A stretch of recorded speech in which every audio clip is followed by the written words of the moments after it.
It really is a revolutionary way of thinking about your video infrastructure. And, Right. as you start to really peel the layers of the onion back, it really starts to make you think about like, wow, what if? It's kind of like the best of everything stuffed into a box with the ability, to create more. And to be able to move that data and only have one frame latency, that's pretty amazing. It gives the church so much flexibility, which is exciting. Well, hello, everybody. My name is Brian Blackmore with Church Production Magazine. And today we're going to be talking about the brand new Panasonic Kairos IP Centric live video processing platform. This was introduced in May, at least publicly. Since then, it's been described as using Photoshop for live video. And somebody else described it as if you take everything you know about speeds and frame rates and connectors and resolutions and you put it into a blender to make a smoothie. That's what you would get with Panasonic Kairos. So it's kind of a new thinking, and we're here to discuss this and how Panasonic Kairos fits into the church market. And today with me, we have Mike BERGERON, who is the Senior Product Manager for Live Production Systems with Panasonic. Say hi, Mike. Thanks, Brian. Happy to be here. Okay, we also have Dennis Choy from Saddleback Church. Hey, Brian. Hey, Church Production Mag, everybody. Good to be here. All right. Good to see you, Dennis. All right, Dave Clark from Fellowship Church. Say hi, Dave. Hey, it's great to be here, Brian. Thanks for having me. Excited to talk about this product from Panasonic. Thanks. Great to be on today. Okay, excellent.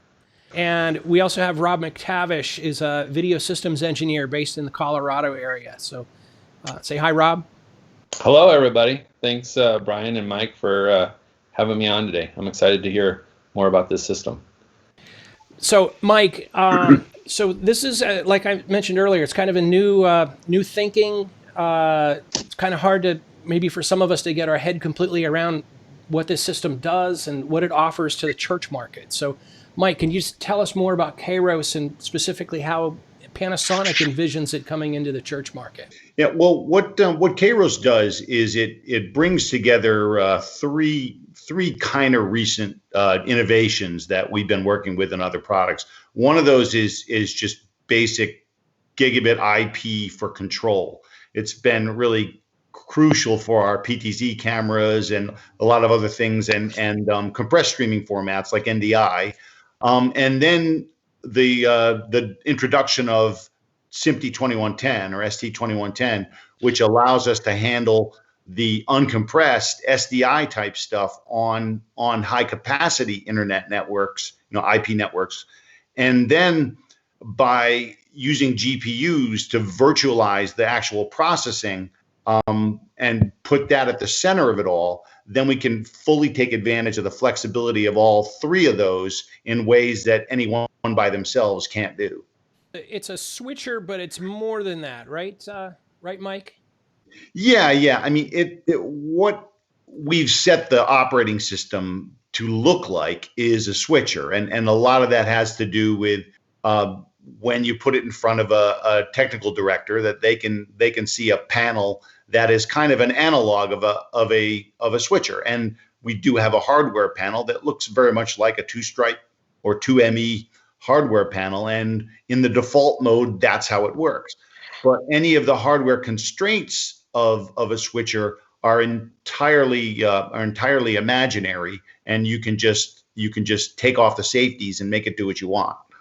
We're looking at IP at two different levels. I mean, this is running on a 100 gig network for the 2110, and that's uncompressed, and that runs on the system as uncompressed video, and because of that, we can maintain a low latency. So for a lot of churches that, even if not now, will eventually want to use this for IMAG, they can maintain that one frame latency and have good IMAG with uncompressed video. But because it's IP, you're able to deploy things into different rooms, different buildings, just by extending the network. You run some some ST fiber out to another room, and then boom, you can put another switch there and decide whether you want to put inputs or outputs on it.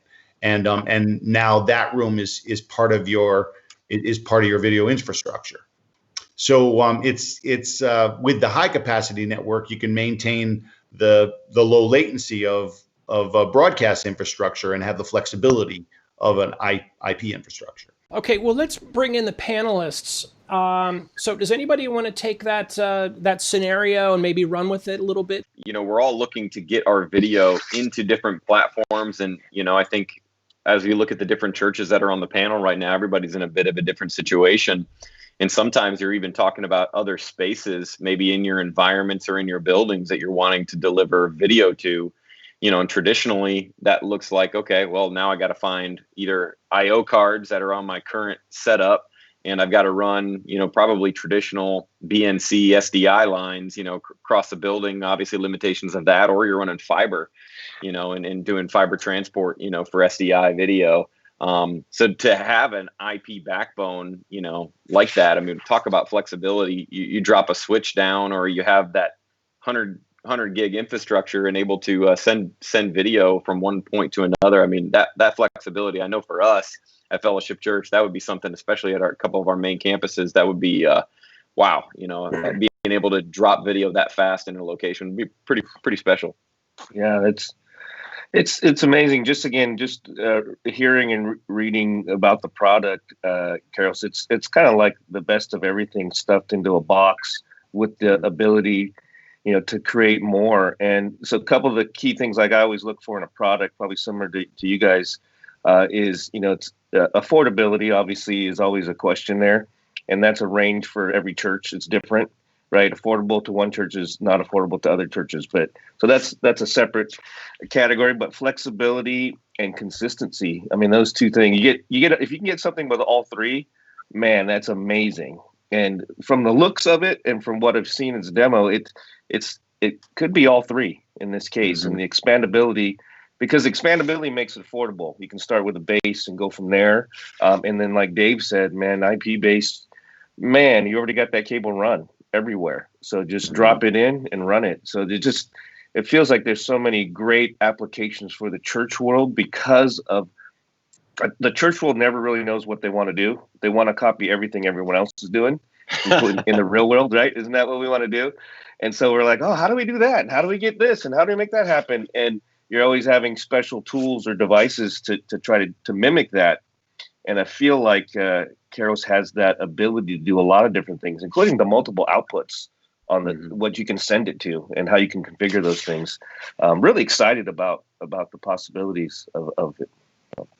One of the things that's really interesting, I've thought for the longest time, like if you look at, our iPhones or whatever smartphone device you use, and you look at what the ability is to do with live video and even real-time effects on an iPhone, whether it's filters or whatever through social media apps and other things. And I've always kind of felt like, man, the live production world almost kind of falls behind a little bit of even what the smartphone technology can do, and allowing you to apply looks and different things like that.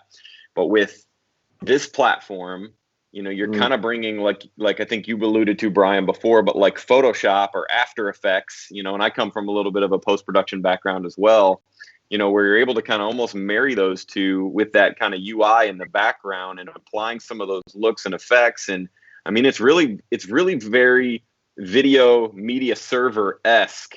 If those of you may be familiar with like using LED walls and live production environment and stuff like that, there's a lot of that this system can do, which I showed it to my lighting guide, stage design guy, and he's like, and he immediately starts thinking from a live production video server kind of environment where you're able to manipulate so many of those layers and lay out your stage in different ways. And you're doing that from your video switcher, which is kind of mind blowing, and it's like, that's a totally different way of looking at your infrastructure that I've never really explored before. So that's really interesting. Well, I want to point out though, is if what you need is the layer based composition, and you really aren't ready to make a move into like a high capacity IP network, you can start out by just using these DeltaCast modules to get SDI or HDMI directly into the into the mainframe. And then, that 100 gig NIC just sits there for the day when you want to start getting involved with the network side of things. So you don't need to do that right away. So if you just want the layer-based switcher, you can make it a fully SDI switcher that's layer-based. And in the same way, as I mentioned before, that if you just want to be able to deploy a network in different rooms, but you've got a TD who wants to keep working the same way he was working before, you can do that too. Mm-hmm. Yeah, it's kind of what Dave was just saying, that I mean, it's got the possibility to be a presentation switcher too. You can use it for multiple applications when you think about it, and your mind can explode. I mean, that layered structuring, it sounds amazing, and want to get in and play with that because it looks like a lot of fun.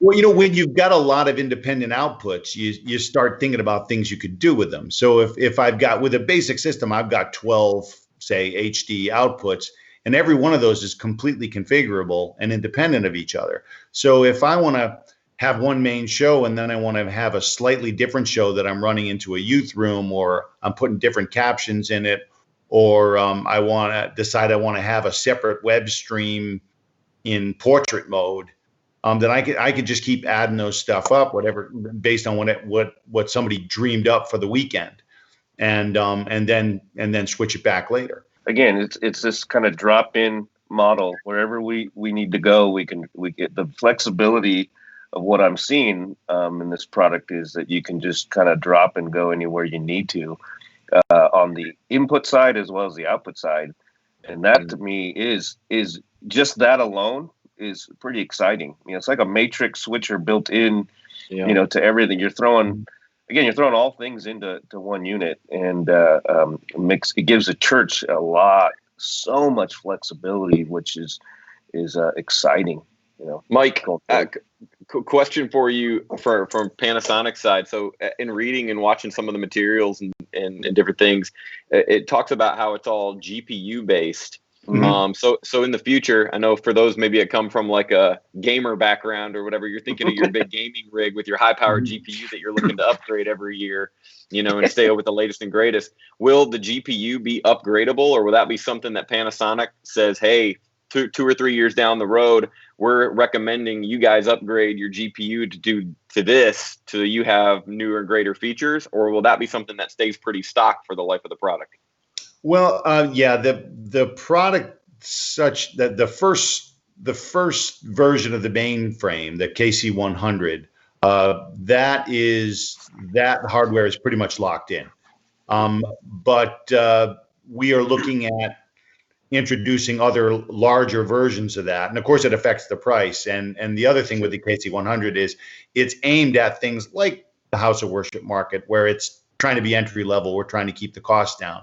But for other applications like big concerts and shows and giant scoreboard shows, we'll introduce larger GPU versions. Gotcha. Now, it will be possible to have multiple cores on the same network as well, and we're looking into some features where you can distribute some of the processing load across multiple servers. But that's down the road. That's where we're going. So I mean, cool. In terms of the upgrade, it's a question of you can't upgrade the server, but you can upgrade the system by adding more servers.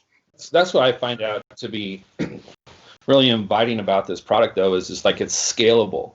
So a lot of times, if you're looking at a smaller church and they're wanting to buy a switcher, you always want to make sure that you're buying and looking forward to the future of what you might be growing into.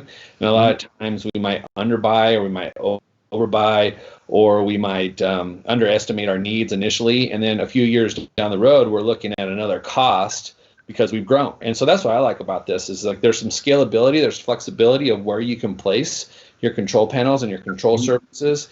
And then also the scalability of all the different kinds of equipment that you can feed into this system.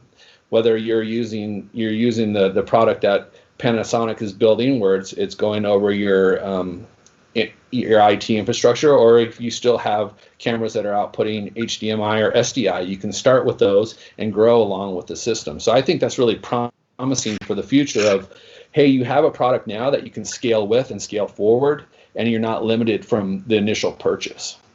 Sure. I mean, say a couple of years down the road, it becomes possible to install some giant 8K LED board. I could throw a bigger Kairos Core server on my network, and instantly it can see every source that was on there, because every IP, every SDI or HDMI gateway is by nature a multicast. So it can be running to multiple cores and to ISO recorders too, if you want to do that. It's just the nature of 2110.